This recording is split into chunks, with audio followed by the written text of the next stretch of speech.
Video ચાલુ છે, ફાજલ વાત બંધ કરો. હર્ષ મટીરીયલ કાઢો ને, ફાજલ વાત બધી બંધ કરો.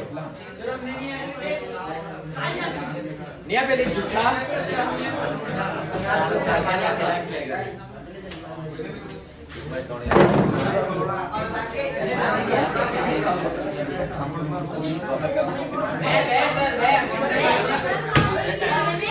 તને નિયા પેલી મારા ને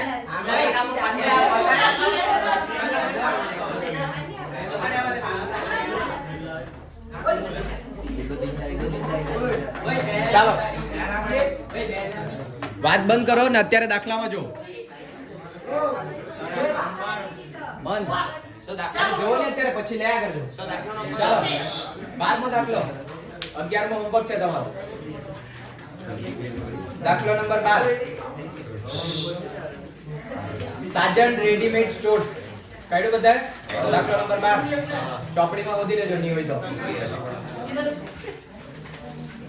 કાઢ્યું કે કયો પાના નંબર 197 પાના નંબર પર છે ચોપડીમાં. પડી ગયું? હા 197. ચાલો કાંઈ આપણું તે આ ફોન કેમ કાઢી રહ્યા રકમ. ચાલો સાજન રેડીમેડ સ્ટોર્સ ના તારીખ 31/3/15 ના રોજ કાચા સરવૈયા અને વધારાની માહિતી પરથી તેના વાર્ષિક હિસાબો તૈયાર કરો. ચાલો વાર્ષિક હિસાબ તૈયાર કરવાનો તો પાછળ બંધ વાત પતાવવાની હોય તમારું. આગળ કોણ છે? મિત. હું કર્યા કરે એમ ભરતો બે નહીં મિત કે હું નામ ધ્રુવ.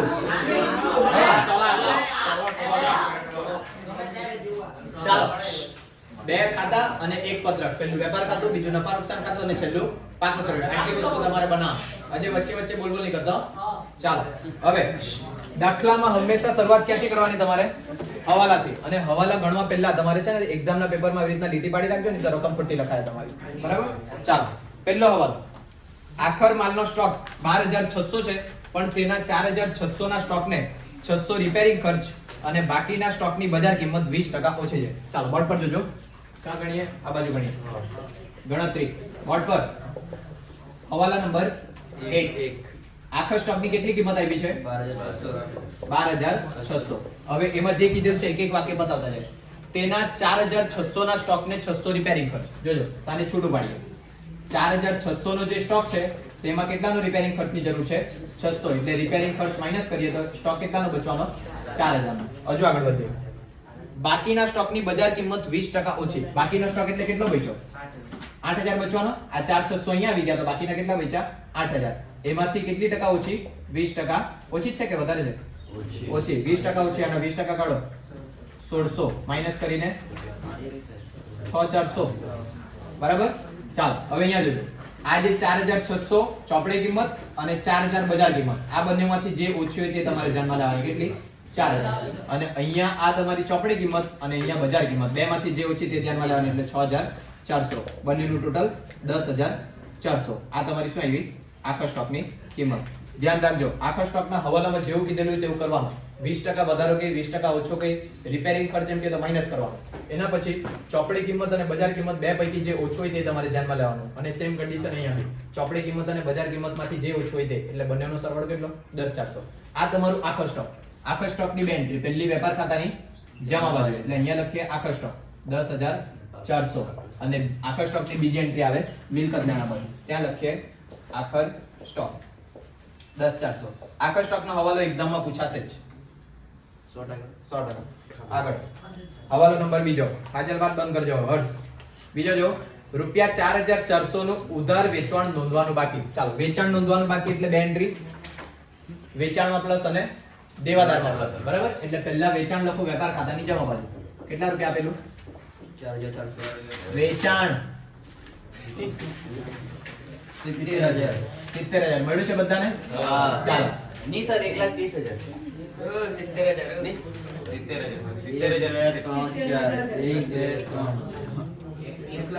ચાલો વેચાણ કેટલું છે? 1,30,000.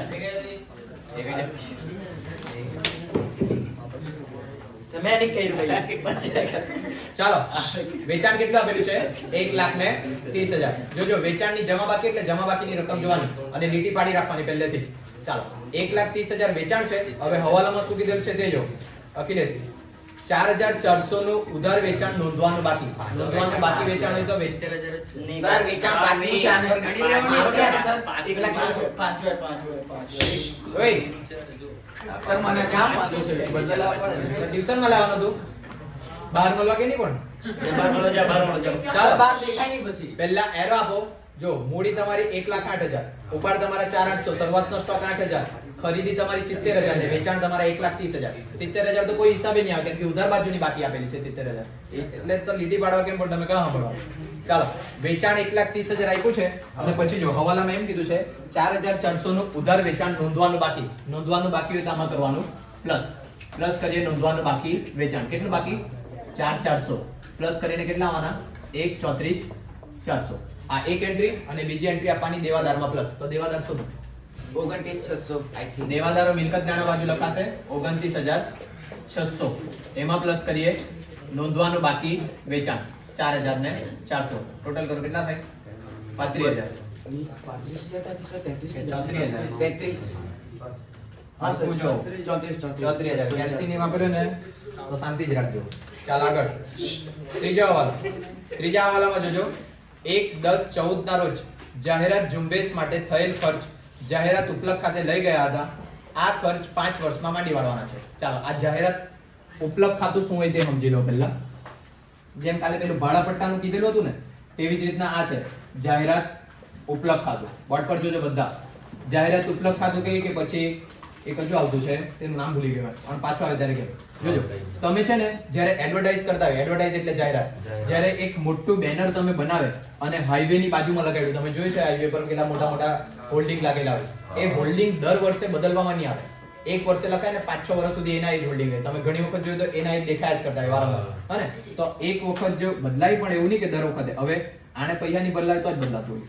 જોજો અહીંયા ધારો કે આ એક હોલ્ડિંગ બનાવી, એ હોલ્ડિંગ લગાડવાના મારા 5 લાખ રૂપિયાનો ખર્ચો થયો, બરાબર?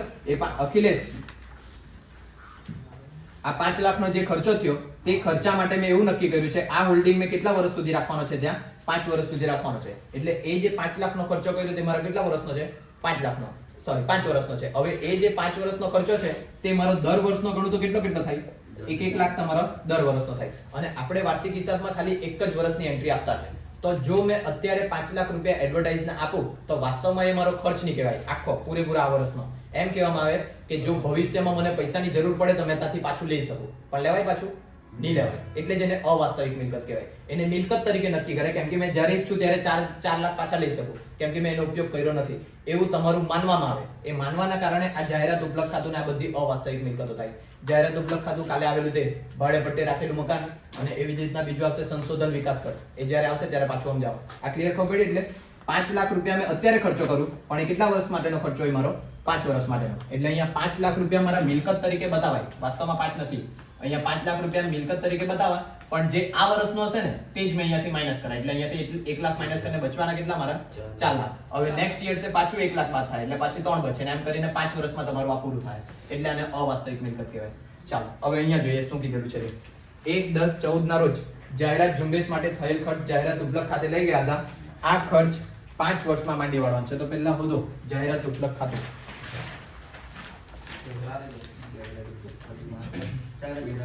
છે બધાને દેખાયું? જાહેરાત ઉપલબ્ધ ખાતું. હવે જાહેરાત ઉપલબ્ધ ખાતું એ તમારા ધંધાની અવાસ્તવિક મિલકત છે અને કોઈ બી મિલકત તમારી ક્યાં લખાય? મિલકત નાના બાજુ કા છે ને દેખાડો તો મને નીચે હાલો જાહેરાત નીચેથી છે હા ઉપલબ્ધ ખાતું. જાહેરાત ઉપલબ્ધ ખાતું કેટલું આપેલું છે? 4,000.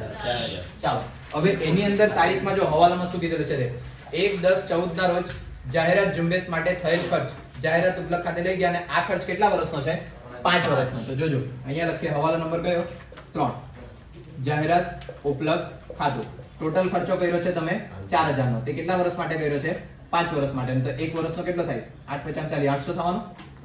અને હવે તમે જે ખર્ચો કર્યો તે કઈ તારીખે કર્યો તે જો 1/10/14 અને તમારું વર્ષ પૂરું થાય 31/3/15. કેટલા માસ થવાના?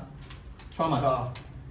હવે અહીંયા સમજો આ જે છે 4,000 તમે ખર્ચો કર્યો 5 વર્ષ માટે એટલે ટોટલ કેટલો ખર્ચો થયો એક વર્ષનો? 800. પણ તમે ખર્ચો કર્યો છે અડધે મહિનેથી 1/10 થી 1/10 થી 31/3 સુધી કેટલા મહિના થવાના?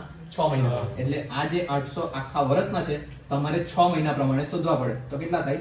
400. એમ ડાયરેક્ટ બી ખબર પડે. 800 આખા વર્ષનો 6 મહિનાના કેટલા હોય? 400. એટલે તમારે માઈનસ કેટલા કરવાના અહીંયાથી? 400 માઈનસ માંડી વાડે કેટલા રૂપિયા? 400. એટલે બાર કેટલા આવવાના? 3600. અને કોઈ બી મિલકત માંડી વાડે એટલે ધંધા માટે નુકસાન. નુકસાન એટલે તો નફા નુકસાન ખાતાની ઉધાર બાજુ. માંડી વાડેલ જાહેરાત ઉપલબ્ધ ખાતું કેટલા રૂપિયા? 400 રૂપિયા. ચાલો આગળ વધીએ. નંબર 4. વાહનો તારીખ 1/4/9 ના રોજ 20000 માં ખરીદે. તેની ભંગાર કિંમત 4000 છે. તેનું આયુષ્ય 10 વર્ષનું છે. ઘસારો સીધી લીટીની પદ્ધતિ પ્રમાણે ગણવાનો છે. ચાલો તો અહીંયા હવે ગણીએ હવાલા નંબર 4. આવા દાખલા પૂછાય ને તો તમારું ધોવાનું ચાલુ થઈ જાય. પુષ્પા પૂછાય તો જ પાસ થવાય. તેવો નહીં થતું છે તમારું.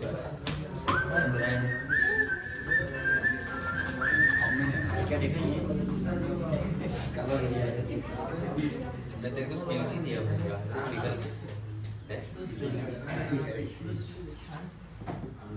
કોનો ફોન છે? નામો નહીં આવે કરે इतने कैम से रिचार्ज करवाओगे હા બોલો. ના ના નીકળી ગયું. નહીં 5-10 મિનિટ જેવી થઈ જશે. ચાલો આગળ વધીએ. હવાલા નંબર કયા પર પહોંચેલા હતા આપણે? ચોથા પર. જોજો હવે વાહનો તારીખ 1/4/9 ના રોજ 20000 માં ખરીદેલા. તેની ભંગાર કિંમત આટલી આપી છે. અંદાજિત આયુષ્ય આપ્યું છે અને ઘસારો સીધી લીટીની પદ્ધતિથી ગણવાનો છે. પહેલા હોદો તમારું વાહનો કેટલા છે તમારા કાચા સમયમાં? 8000 ના. દેખાય છે? વાહનો એટલે મિલકત લેણા બાજુ લખીએ વાહનો 8000 ના. ચાલો હવે જો તમને ઘસારો એમ કીધેલો હોય 10% કાઢો તો તમે ડાયરેક્ટ 10% કાઢીને મૂકી લે. પણ અહીંયા તમને એમ કીધેલું છે સીધી લીટી. સીધી લીટીની પદ્ધતિ એટલે જ્યારે વાહનો ખરીદેલા હોય ને તે પડતર કિંમત પર તમારું ગણાય. બરાબર? તો જોજો હવાલા નંબર 4 માં અહીંયા લખીએ વાહનનો ઘસારો. હર્ષ ઉભો થા ને ઘરે કેટલાક ચાલ જલ્દી જા. અને મગજ મારું ખરાબ નહીં કરતો. ઉભો થા ને ઘરે કેટલાક કોનું છે હવે? ઉભો થા કે મારું તમે सर चिड़िया करे ચીડવ્યા કરે તો તું હસ્યા કરે. तो भाई घर जा ઉભો થા ચાલ જલ્દી કર. सर आलो को चिड़िया करे જલ્દી કર એમ કીધું. ઘરે જા टाइम पास नहीं करना मैं हमें भगवान से જલ્દી કર. બધો તું ભણવા નથી આવતો.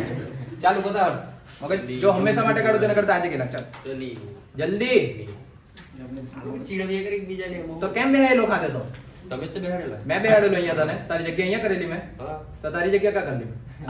તો તું કેમ તારે? साने घेर करा दे ખાલી આવીને અહીંયા આ ત્રણ ટાઈમ પાસ જ કર્યા કરે. વચ્ચે મને કેમ મારે કરે? પછી ઘેર જા રે ચાલો મારા ઘરે નહીં ગયો. सर दरवाजा पर જો અહીંયા વાહનો તારીખ 1/4/9 ના રોજ ખરીદેલા. બસ હવે માજર વાત બંધ કરજો. અને મેં નહીં બેહાડા બારમાં મેં તમને. હા મગજ મારું ખરાબ નહીં કરતા તમે લોકો. મેં તો કઈ કર્યું બી નહીં. ચાલો અહીંયા જો ચૂપ જ રહેજે તું. બોર્ડ આવ્યો નહીં મળે. એટલે જ તો કેટલો ટાઈમ હતો. એટલો ચાલો હવે અહીંયા જોજો તમારું હિસાબી વર્ષ છે 1/4/14 થી 31/3/15. પણ તમે વાહન ખરીદેલા છે આજથી લઈને 4-5 વર્ષ પહેલા. કેટલામાં ખરીદેલા? 1/4 બોર્ડ પર જોજો. હવે અહીંયા જ્યારે તમે અહીંયા મિલકત લખે, ધારો કે મેં ફર્નિચર લખું 50000 નું, એમાંથી 10% તમે બાદ કરે ને બાર જો 45000 આવે ને તો બીજા વર્ષે આ 45000 પર ઘસારો ગણાય. ખબર પડે આટલી વસ્તુ? એટલે જ્યારે આ ખરીદેલું હશે ને ત્યારથી ગણાતું આવ્યું હશે ને અત્યારે વાહન કેટલા બચ્યા છે મારી પાસે? 8000 ના. પણ તમારા જે દાખલામાં કીધેલું છે કઈ પદ્ધતિથી ગણવાનું છે? સીધી લીટીની. સીધી લીટીની પદ્ધતિ એટલે જ્યારે તમે મિલકત ખરીદે ત્યારે જેના પર જે ખરીદ કિંમત હોય ને તેના પર ઘસારો ગણાય તમારું. તમે ભણ્યા છે ઘસારા ચેપ્ટર ની અંદર. સીધી લીટીની હોય તો જે પડતર કિંમત છે તેના પર તમારે ઘસારો કાઢવાનો. ધારો કે તારું પડતર કિંમત છે તમારી 20000, એના પર 10% ઘસારો કાઢવાનો એટલે કેટલો થવાનો? 2000. પછી 18000. જો સીધી લીટીની હોય તો દર વર્ષે 2000 જ ઘસારો આવે. પણ જો ઘટતી જતી ની હોય તો હવે 18000 પર 10% પ્રમાણે 1800 ગણાય. યાદ છે આવું? હા ને? એટલે હવે આપણે ગણવાનું છે સીધી લીટીની પદ્ધતિએ જૂનો ઘસારો. એટલે જોઈએ કેટલામાં ખરીદેલું છે? 20000. એટલે અહીંયા લખીએ ખરીદ કિંમત કેટલી? 20000. પછી આગળ શું કીધેલું છે? તેની ભંગાર કિંમત 4000. એટલે અહીંયા લખીએ ભંગાર કિંમત કેટલી? 4000. એના પછી બીજું શું આપ્યું છે? આયુષ્ય. અહીંયા લખીએ આયુષ્ય. અંદાજિત આયુષ્ય કેટલા વર્ષ? 10 વર્ષ. ચાલો આગળ. ઘસારો સીધી લીટીની. હવે જો તમને ટકા નહીં આપે ઘસારાના તો તે ટાઈમે તમારું ઘસારા માટેનું એક સૂત્ર. ઘસારો બરાબર C - S ના છેદમાં અંદાજિત આયુષ્ય n. બરાબર આવું છે સૂત્ર? C - S ના છેદમાં n. આ C એટલે પડતર કિંમત. ખરીદ કિંમત વત્તા ગોઠવણી ખર્ચ કે એવું કઈ કોઈ તો, પણ એવો કોઈ ખર્ચો નથી. 20000 - 4000 ભાગ્યા અંદાજિત આયુષ્ય 10 વર્ષ. કરો 160 1600 આટલા આવે હા ને હવે આ 1600 ઘસારો તમારે ત્યાંથી માઈનસ કરવાનો ચાલો એટલે અહીંયા માઈનસ કરીએ ઘસારો કેટલો 1600 બાદ કરીને પૈસા વાળો 6400 Yes. ચાલો હવે જો મિલકતનો ઘસારો એટલે ધંધા માટે ખર્ચ તરીકે નફા નુકસાન ખાતાની ઉધાર બાજુ વાહનનો ઘસારો કેટલો 1600 આગળ હવાલો નંબર 5 પાંચમો હવાલો જો 2000 નું ફર્નિચર ખરીદેલ છે ભૂલથી ખરીદ ખાતે ઉધારેલ છે ફર્નિચર તારીખ 1/10/14 ના રોજ ખરીદેલ છે અને ફર્નિચર પર પાછો ઘસારો બી કાઢવાનો છે 20% પતી ગયો તમારો બરાબર ફર્નિચર હોતો પહેલા દેખાયું 6000 ચાલો તો ફર્નિચર મિલકત નાના બાજુ પહેલા લખી દે 6000 રૂપિયા ચાલો હવે વાત છે હવાલામાં શું કીધેલું છે તે નાનું જેટલું ખબર પડે તેટલું પહેલા પતાવતો જાઓ જો રૂપિયા 2000 નું ફર્નિચર ખરીદેલ છે જે ભૂલથી ખરીદ ખાતે ઉધારેલ છે ચાલો તો પહેલા અહીંયા લખીએ હવાલા નંબર કયો આવ્યા 5 અહીંયા લખીએ હવાલા નંબર 5 હવે અહીંયા જોજો સૌથી પહેલા સાચી નોંધ કરીએ અને પછી કરીએ ખોટી નોંધ જ્યારે બી કંઈ ભૂલ થાય ને તો તમારે આવું જ કરવાનું સાચી લખવાની નોંધ અને ખોટી નોંધ લખવાની પછી એને સાચું લખીને ખોટાને ઉલટાઈ દેવાનું જો હવે શું થયું છે તે 2000 નું ફર્નિચર ખરીદે જોજો એને તમે નોંધ્યું કેવી રીતના છે ખરીદ ખાતે તો પહેલા મેં ખોટી નોંધ કરી ખરીદ ખાતે તમે નોંધે તો ખરીદીમાં પ્લસ અને બીજું શેમાં પ્લસ કરે લેણદારમાં પ્લસ હવે જ્યારે સાચી નોંધની વાત કરીએ તમે ફર્નિચર ખરીદે તો ફર્નિચરમાં પ્લસ કરવાના અને તમે ઉધાર ખરીદેલું હશે તો જ તમે લેણદારમાં અહીંયા લખ્યું છે હા ને ઉધાર ખરીદેલું એટલે અહીંયા બી ક્યાં લખેલું હશે તમે લેણદારમાં પ્લસ આટલું ક્લિયર ખબર પડે બધાને જો તમે ખરીદી કરે તો ખરીદીમાં પ્લસ ને લેણદારમાં પ્લસ અને જો તમે ફર્નિચર ખરીદેલું હોતે એટલે કે ફર્નિચરમાં પ્લસ અને બીજું લેણદારમાં પ્લસ આ જે સાચી હતી ફર્નિચર ખરીદીની નોંધ તે શેમાં કરી દીધી તમે ખરીદ ખાતામાં તમારે સાચું લખવાનું અને ખોટાને ઉલટાવવાનું જો ખોટાને ઉલટાવું એટલે ખરીદીમાંથી માઈનસ અને લેણદારમાંથી માઈનસ અને સાચું લખો એટલે ફર્નિચરમાં પ્લસ અને લેણદારમાં પ્લસ તો અહીંયા તમે જોઈ કઈ નહીં જો બરાબર ચાલો કેટલા રૂપિયા છે 2000 એ પૂછવાય એના કરતા આપણે ડાયરેક્ટ જ બતાવી દઈએ કેટલા રૂપિયા છે 2000 તો પહેલા આ ચાર એન્ટ્રી આપીએ પછી ઘસારાની વાત કરીએ ચાલો તો સૌથી પહેલા ફર્નિચરમાં પ્લસ દેખાય સાચી નોંધમાં ફર્નિચરમાં પ્લસ તો અહીંયા પ્લસ કરીએ નહીં નોંધેલ ફર્નિચર કેટલા રૂપિયાનું 2000 એટલે ટોટલ કેટલા થવાના 8 ચાલો બીજી એન્ટ્રી પર જાય લેણદારમાં પ્લસ તો લેણદાર શોધવા પડે કેટલા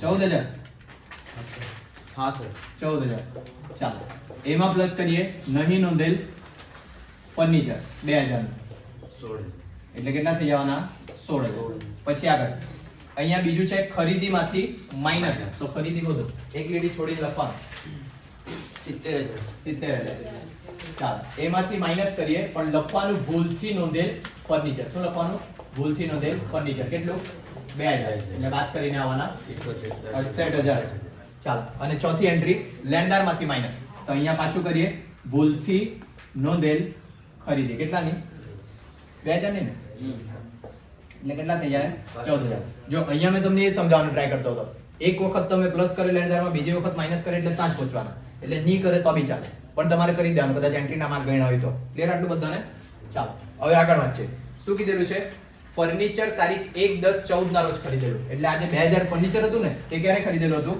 1/10/14 ના રોજ ખરીદેલું હતું અને ઘસારો ગણવાનો છે તમારે 20% ચાલો દેખાતું છે અહીંયા પાછળ બધાને હા ને જોજો અહીંયા બધા ઘસારો જે ગણવાનો મારે એ ઘસારો તમારા ગણવા માટે બે ફર્નિચર છે એક 6000 નું અને બીજું 2000 નું તો આજે 6000 નું ફર્નિચર છે કેટલા ટકા લેખે ઘસારો છે 20% 6000 નું ફર્નિચર પર 20% લેખે આખા વર્ષનું કેમ આખા વર્ષનું કેમ કે સ્ટાર્ટિંગ થી જ છે તમારી પાસે અને જે આ બીજું 2000 નું છે તે કઈ તારીખે ખરીદેલું છે 1/10/14 તો બાકીના 2000 પર 20% લેખે કેટલા માસ થવાના 1/10/14 થી 6 માસ 6 માસ થવાના ને અહીંયા ગણેલું છે જોઈ લો 1/10/14 થી 31 3 15 6 માસ એટલે 6 માસ પ્રમાણે આનો ઘસારો કરવાનો 200 ગણીને કાઢો તો જો કેટલા થાય 2000 ગુણ્યા 20% 200 હાલે અને બીજું આ 6000 નું ફર્નિચર પર 20% લેખે આખા વર્ષનું એટલે 6000 નું ફર્નિચર એના પર 20% આખા વર્ષનું એટલે કઈ ગુણાકાર કરવાનું નહીં એટલે 1200 બરાબર એ બંનેનું ટોટલ કેટલું થવાનું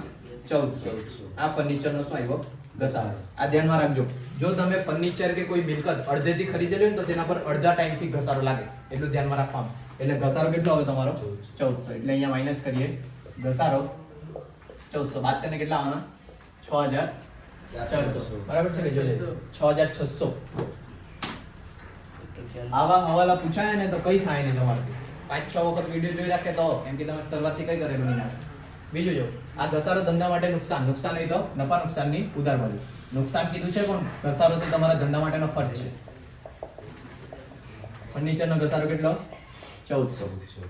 આગળ નંબર 6 મૂડી પર 6% વ્યાજ આપવાનું છે અને 8000 ની મૂડી 1/10/14 ના રોજ ધંધામાં આવેલ છે. હજુ વાટ લાગી મૂડી હોતો 1,08,000. ચાલો અહીંયા લખીએ સૌથી પહેલા મૂડી 1,08,000 અને મૂડી પર વ્યાજ આવે એટલે આની અંદર કરવા પડે પ્લસ. પણ મૂડી પર વ્યાજ અલગથી ગણીએ. અહીંયા ગણતો છે હવાલા નંબર 6. ચાલો તમે લાઈનમાં જ લખજો બધું 1 3 4 5 પછી 6. હવાલા નંબર 6 માં શું કીધેલું છે તે જો. મૂડી પર 6% વ્યાજ આપવાનું પણ 8000 ની મૂડી ક્યારે લાવેલા છે 1/10/14. અજય અહીંયા જોજો કેટલા રૂપિયાની મૂડી અહીંયા લખેલી છે 1,08,000 જેમાંથી આ 8000 ની મૂડી ક્યારે લાવ્યા છે 1/10/14. જ્યારે મૂડી પર વ્યાજ આપવાના તમે વોટ પર મૂડી પર વ્યાજ કેટલા ટકા આપવાનું કેટલા ટકા 6%. 20 MB. ચાલો આ જે 6% આપવાનું છે તેની વાત કરીએ. કોણ આવતો હતો એમાં તો હું બકતા હું થાય તો હેલો हाँ टाइम नहीं है मेरे पास तेरे मैं अपने दोनों नंबर से एक PDF तेरे नंबर पे भेज रहा हूँ.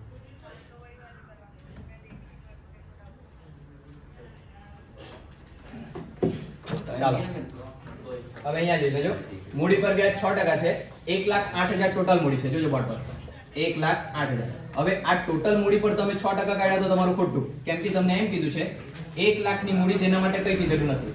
પણ જે આ 8000 ની મૂડી છે તે ક્યારની છે 1/10/14 ની. બોર્ડ પર જો આ જે 8000 મૂડી લાવ્યા તે ક્યારે લાવેલા છે 1/10/14 અને જે પેલી છે તેના માટે કઈ નહીં કીધેલું એટલે સ્ટાર્ટિંગ થી છે તમારા ધંધામાં. તો જે શરૂઆતની મૂડી છે તેના પર 6% કાઢો કેટલા આવશે 6000 આવશે ને.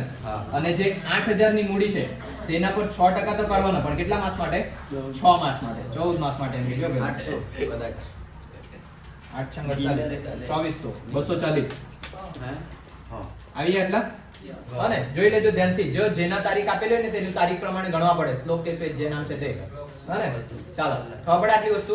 જો કોઈની બી તારીખ આપેલી હોય તો ઘસારો ગણતી વખતે પછી મૂડી પર વ્યાજ ગણતી વખતે ઉપાડ પર વ્યાજ ગણતી વખતે લોનનું વ્યાજ ગણતી વખતે કે અહીંયા પછી તમારો આવી એક જાહેરાત ઉપલબ્ધ તે આ બધાની અંદર તમારે તારીખ પ્રમાણે ધ્યાનમાં લેવાનું. બરાબર આનો એક દાખલો હોમવર્કમાં હશે ગણજો ખબર પડે. ચાલો એટલે ટોટલ મૂડી પર વ્યાજ કેટલું આવ્યું 6240. તો અહીંયા પ્લસ કરીએ કેટલા 6240 પ્લસ કરો 1,04,000 કે 14,000 1,14,240 અને મૂડી પર વ્યાજની બીજી એન્ટ્રી નફા નુકસાન ખાતાની ઉધાર બાજુ મૂડી પર વ્યાજ 6240. ચાલો આગળ સાતમું મકાન પર ઘસારો 10% અને યંત્રો પર ઘસારો 20%. ચાલો મકાન હોતો મકાન દેખાય 40,000 અને નીચે વધારો કીધો છે 10,000 નો. ચાલો બોર્ડ પર અહીંયા લખીએ મકાન 40,000 પ્લસ વધારો કેટલાનો 10,000 નો. કઈ તારીખે વધારો થયો 31/12/14. ચાલો તો હવે એની બી ગણતરી કરવા પડે. હવે હું ક્યાં કરું ગણતરી 7 તરીકે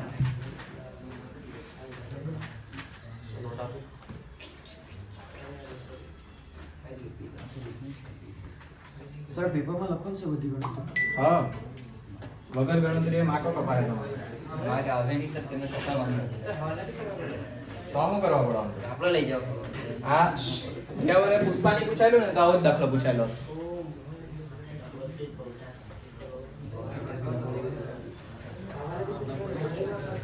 ચાલો શું કીધેલું છે મકાન તમારું સ્ટાર્ટિંગમાં છે 40,000 નું અને પછી વધારો થયો છે કેટલાનો 10,000 નો.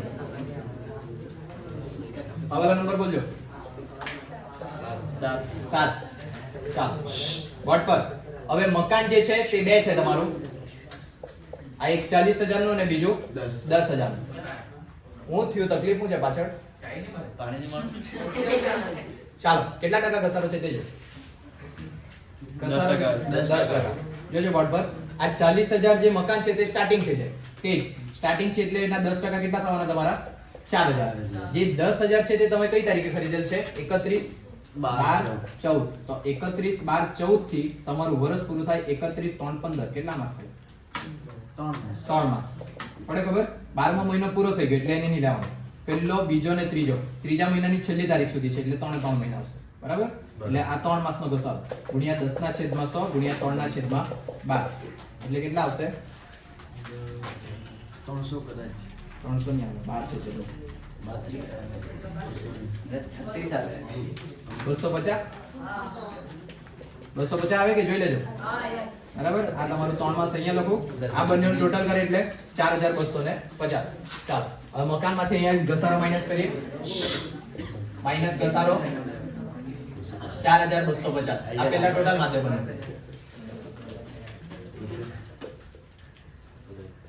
કેટલા આવ્યો ઘસારો 4250 માઈનસ કરો 45750 હું થયું નહીં આવ્યા તો તે મારી ભૂલ કહેવાય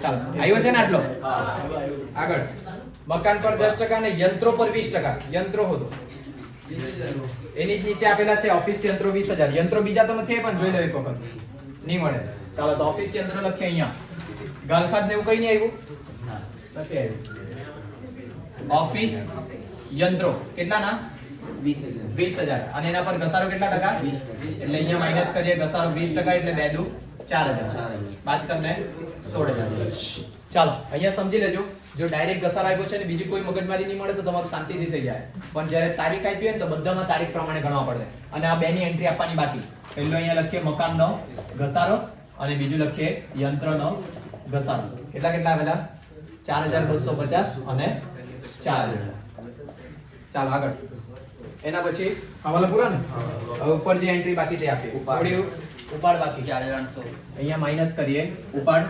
4800 વાત કરીને કેટલા આવે 1,09,000 હું તકલીફ શ્રવણ કરો શરૂઆતનો સ્ટોક 8000 આ કેટલા આવ્યા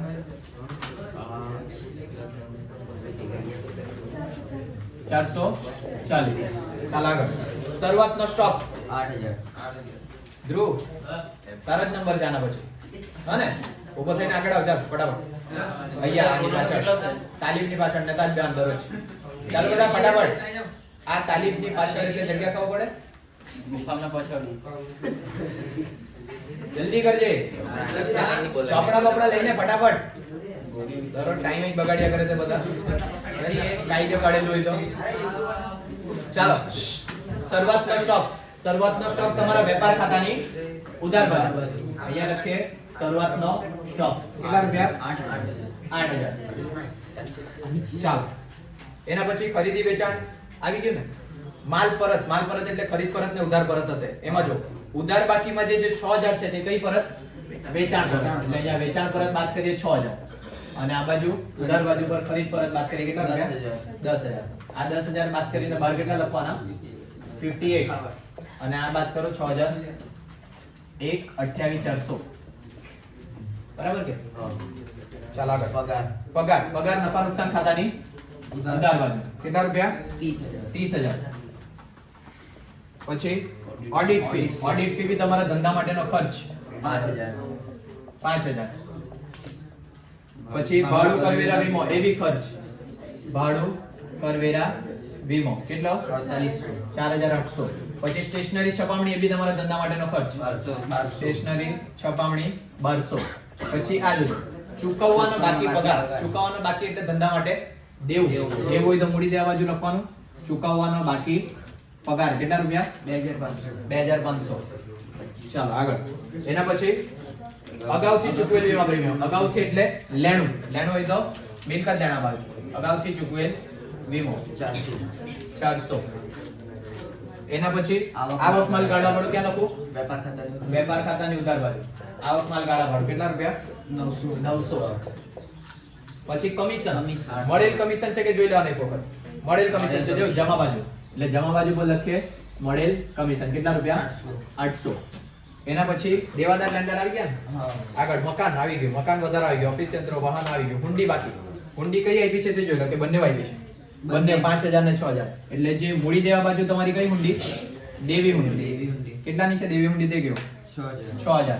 અને મિલકત લેણા બાજુ તમારી લેણી હુંડી કેટલાની 5000 ચાલો આગળ એના પછી ડિવિડન્ડ કેટલા રૂપિયા છે 1000 જો ડિવિડન્ડ જે છે તમે ચૂકવેલું બી હોઈ શકે અને મેળવેલું બી હોઈ શકે આમાં કઈ બાજુ આપેલું છે જમા બાજુ એટલે કયું ડિવિડન્ડ હશે મળેલું ડિવિડન્ડ એટલે અહીંયા લખીએ મળેલ ડિવિડન્ડ કેટલા રૂપિયા 1000 ને ચાલો એના પછી રામ રહીમ કંપનીના શેરમાં રોકાણ કોઈ પણ રોકાણ હોય ક્યાં લખાય મિલકત લેણા બાજુ એટલે અહીંયા લખીએ રામ રહીમ કંપનીના રોકાણ કેટલા રૂપિયા છે રોકાણ 10000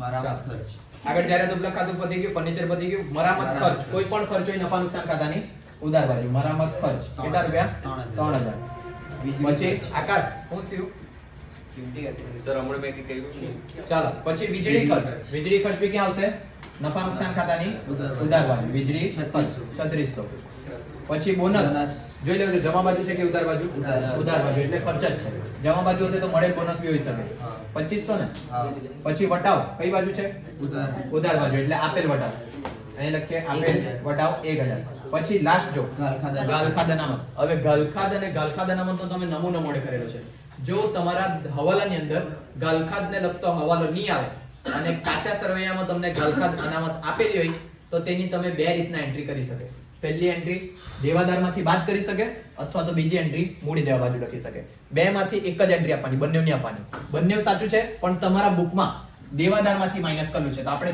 બધા દાખલામાં અહીંયાથી જ માઈનસ કરવાનું બરાબર એટલે દેવાદારમાંથી માઈનસ કરીએ ગાલખાદ અનામત કઈ આવી કાચા સરવૈયાની કેટલા રૂપિયા કેટલા 1500 કરો માઈનસ 34000 માંથી 1500 માઈનસ કરે એટલે 32500 ક્લિયર આટલું બધાને યાદ રાખી લેજો જો તમારા દાખલાની અંદર હવાલામાં ગાલખાદ કે ગાલખાદ અનામતનો હવાલો નહીં આપ્યો હોય અને ગાલખાદ અનામત કાચા સરવૈયાની આપી હોય તો શું કરવાનું દેવાદારમાંથી માઈનસ મારો ટોટલ મારવા પહેલા જોઈ લો બધા આંકડા બહાર લખ્યા છે કે નહીં તો એકાદ વખત રહી જતું છે આ તો અહીંયા નફો આવશે એટલે આ 14000 લખવાના બાકી જો આ 14000 લખીએ બહાર પછી બીજા કોઈ છે બહાર લખવાના રહી ગયા છે નથી મારો ટોટલ આ બાજુ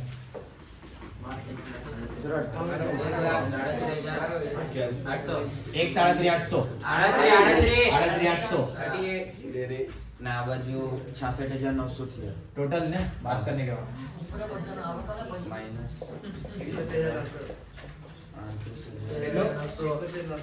કેટલો 71900 હા ચાલો આ કાચો નફો અહીંયા જમા બાજુ પર લઈ જાય 71900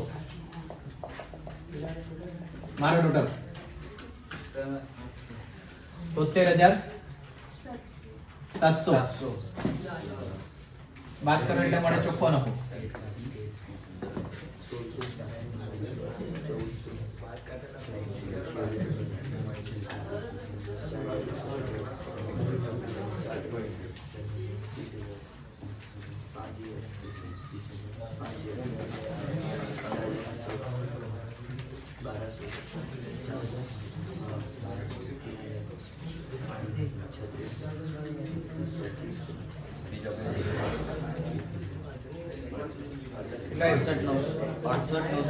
टोटल आयु ने बात करो